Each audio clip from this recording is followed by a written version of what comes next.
Hello, you there? Yes, you. Would you go to a foreign country where you don't even know what will happen, as you don't know anything about the country, but you want to feel how life should be so it doesn't matter, and you go to that country and risk whatever life you have before and lose it? Making a new life is very hard, but you know what's hard? You will be in forever your comfort zone, as this can ruin your life, and imagine how life would be if you know what happens every time you try something out of the box. Now that you get what we mean, of course I meant to say what I mean. Watch the video and enjoy this cinematic gems and indulge in a guilty pleasure of wasting our time on thing that truly doesn't matter. Lost Young Ladies and Adore Hotels plays just like the result of a collision between Lost in Translation, Looking for Mr. Goodbar, and the whole 50 Shades of Grey adventure. Really, I likely shouldn't say that, since that specific combination of impacts is so strange that it might really bait a few watchers into seeing it on the theory that, in the event that nothing else, the conclusion result would nearly need to be at slightest to some degree curiously. Whereas there are bounty of words that may well be utilized to portray this endeavored combination of reflective dramatization and unusual sex daydream, interesting is one that I am sensibly beyond any doubt will not be sent within the course of this survey. Alexandra Daddario, right? Oh my god, she really is the best actress in this world. Oh wait, she is so perfect. She has the best of everything. Now I got this huge idea that all her movie, we will put it into this channel. You guys just wait and I'll show you her best scenes in every movie. Are you guys okay with that? Okay, let's go back to the movie. Set in Tokyo, the film centers on Margaret, Alexandra Daddario, an irritated youthful lady who spends her days floating through her job teaching English elocution at a Japanese flight specialist preparing school. At night, she boozes it up with some of individual expat sometime recently going out to discover a modern unusual man to require her to Adore Hotel, a prevalent shape of lodging catering to guests who need someplace to go for a quickie in privacy, for anonymous unusual sex sometime recently, starting the cycle over again the following day.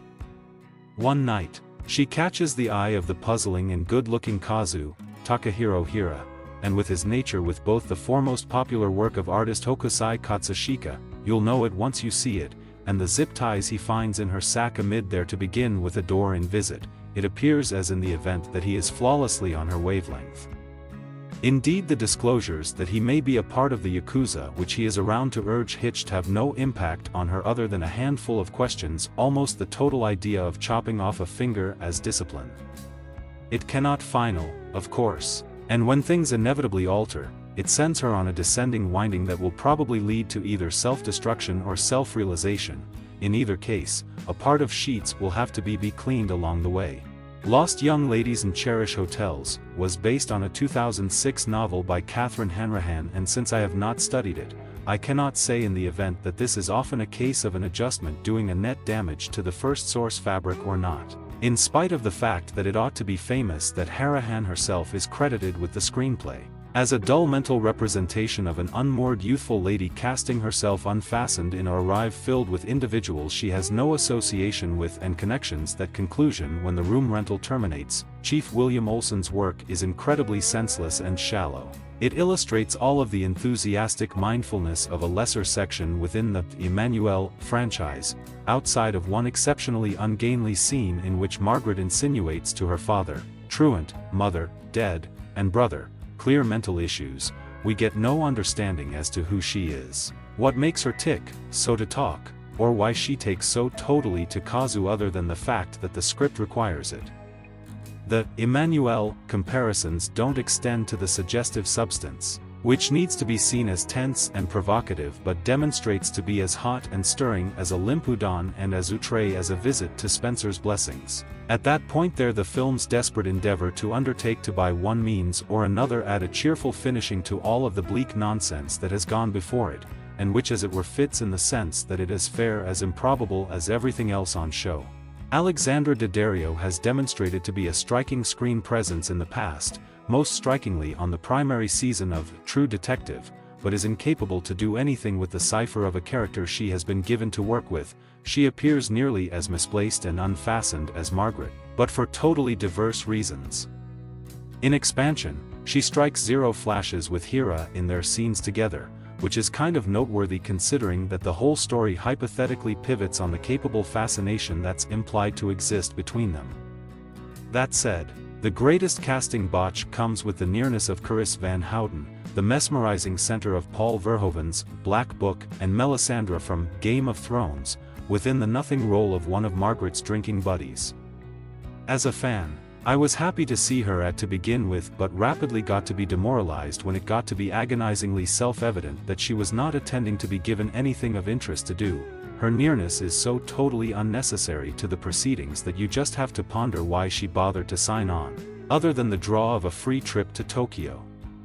She winds up clearing out sometime recently. The procedures come to their mercifully yet ludicrous conclusion, and when she does, most viewers will want to safeguard with her as well.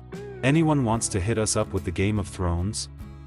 We can assure you how it works, and we will show you the best scenes, of course. Like that won't even happen in this channel, as we always gonna serve you the best possible scenes in every bit of the movie, and we can continue to love this like our time. Lost Young Ladies and Adore Hotels is as well dull to work as a mental dramatization, as well senseless to work as an energetic sentiment, and as well tepid to work as a hot blameworthy delight. Like its Courageous Woman, it sends viewers on an arrangement of progressively good-for-nothing and unfulfilling experiences, but the closest thing to a sense of catharsis that they get comes as it were with the entry of the conclusion credits. To allow credit where it is due, I will concede that it does have a grabber of a title. Perhaps somebody will one day take it and apply it to a motion picture that merits it. We hope you enjoy the bit of this, as YouTube can give us the best possible of everything. Well, that is a must, and we must make this viral, okay? Kindly share it to your friends and family. Let them watch this movie from 2020 and tell them how pandemic works in the industry, and love your family every time, never back down. It's not always we're gonna be up and low. Life is all about that. We hope you liked that video. Don't forget to like and subscribe for more. See you in the next.